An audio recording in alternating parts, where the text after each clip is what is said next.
Good evening, friends. Welcome in the Light of History YouTube channel. Today, I am going to share a gift and particularly a rare document.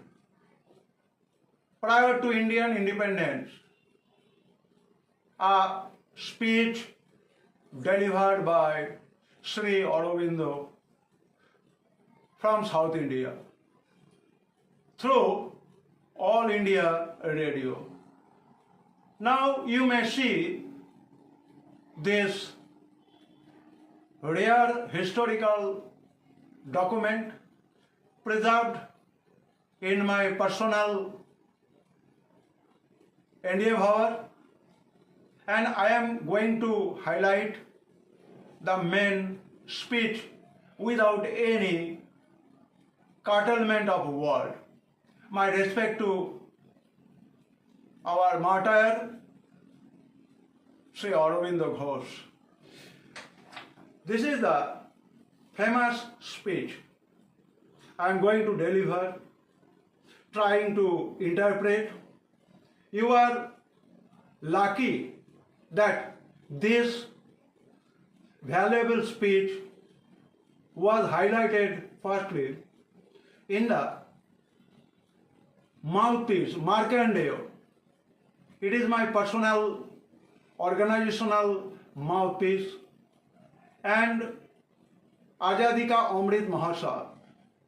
On the eve of the Azadi Ka Amrit Mahotsav festival, this volume was published, and this was dedicated to our Honorable Her Excellency President, His Excellency the Prime Minister of India, and as well as our Vice President, His Excellency Jagdeep Dhankar sir. So far as I know, all these documents reached to the respected personalities, but yet no response, no mail came from their side.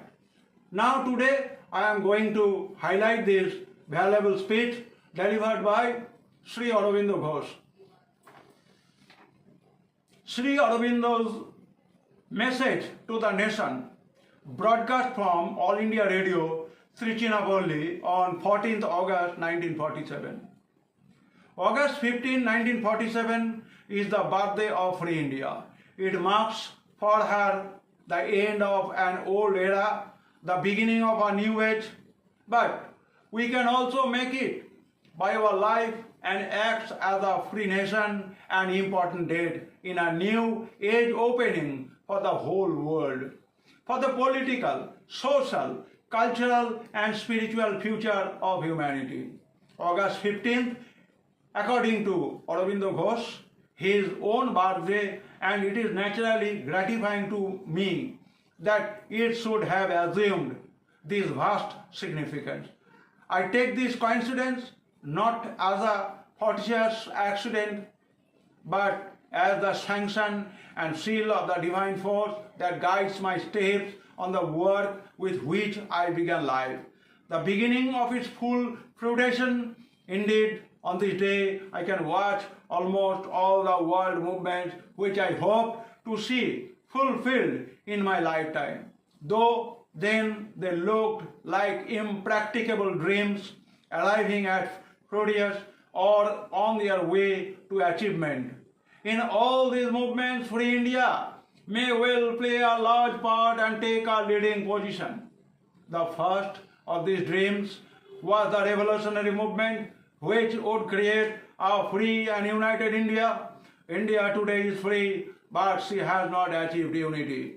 At one moment, it almost seemed as if in the very act of liberation, she would fall back into the chaos of separatists which preceded the British conquest. But unfortunately, it now seems probable that this danger will be averted and a large and powerful, though not yet a complete union, will be established. Also, the wisely drastic policy of the Constituent Assembly has made it probable that the problem of the depressed classes will be solved without schism or fissure. But the old communal division into Hindus and Muslims seems now to have hardened into a permanent political division of the country. It is to be hoped that this settled fact will not be accepted as settled forever or as anything more than a temporary expedient. For if it lasts, India may be seriously weakened, even crippled. Civil strife may remain always possible even a new invasion and foreign conquest. India's internal development and prosperity may be impeded, her position among the nations weakened, her destiny impaired or even frustrated. This must not be, the partisan must go. Let us hope that may come about naturally by an increasing recognition of the necessity not only of peace and concord, but of common action, but the practice of common action and creation of means for the purpose. In this way, unity may finally come about under whatever form. The exact form may have a pragmatic but not a fundamental importance. But by whatever means, in whatever way, the division must go, unity must and will be achieved. For it is necessary for the greatness of India's future. Another dream was for the resurgence and liberation of the peoples of Asia and her return to her great role in the progress of human civilization. Asia has arisen, large parts are now quite free or are at this moment being liberated. Its other still subject or partly subject parts are moving through whatever struggles towards freedom. Only a little has to be done, and that will be done today or tomorrow. There India has her part to play and has begun to play it with an energy and ability which already indicate the measure of her possibilities and the place she can take in the council of the nation. The third dream was the world union, forming the outer basis of a fairer, brighter and nobler life for all mankind. That unification of the human world is underway. There is an imperfect initiation, organized but struggling against tremendous difficulties, but the momentum is there and it must inevitably increase and conquer. Here too India has begun to play a prominent part, and if she can develop that larger statesmanship which is not limited by the present facts and immediate possibilities, but looks into the future and brings it nearer. Her presence may make all the difference between a slow and timid and a bold and swift development.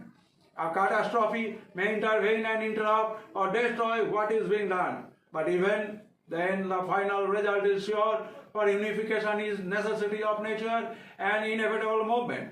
Its necessity for the nation is also clear, for without it, the freedom of the small nations may be at any moment in peril, and the life even of the large and powerful nations insecure. The unification is therefore to the interest of all, and only human imbecility and stupid selfishness can prevent it. But these cannot stand forever against the necessity of nature and divine will. But an outward basis is not, though there must grow up an international spirit and outlook. International forms and institutions must appear. Perhaps such development as dual or multilateral citizenship, world interchange or voluntary fusion of culture.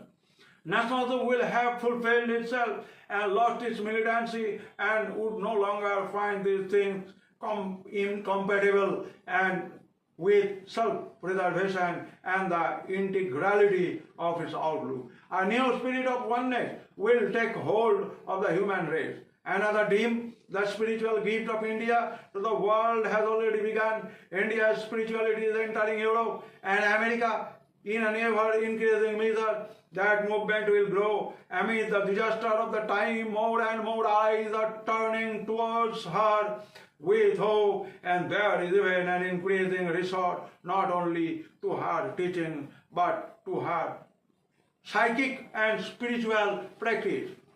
The final dream was a state in evolution which would raise man to a higher and larger consciousness and begin the solution of the problem which have perplexed and vexed him since the first began to think of and to dream of individual perfection and a perfect society.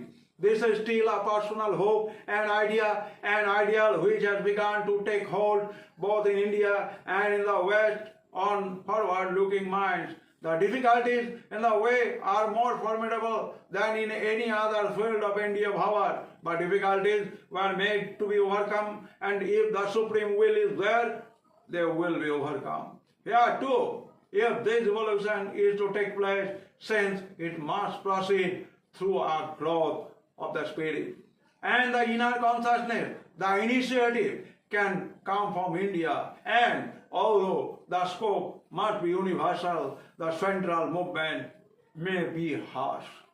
Such is the content which I put into this date of India's liberation. Whether or how far this hope will be justified depends upon the new and free India. This is a original speech delivered by Sri Aurobindo in the All India Radio, Trichinopoli, on 14th August 1947. So, I want to pay my homages to Sri Aurobindo Ghosh, and it is for your information that his paternal house, now preserved in West Bengal, in the district Hooghly, Karnagore.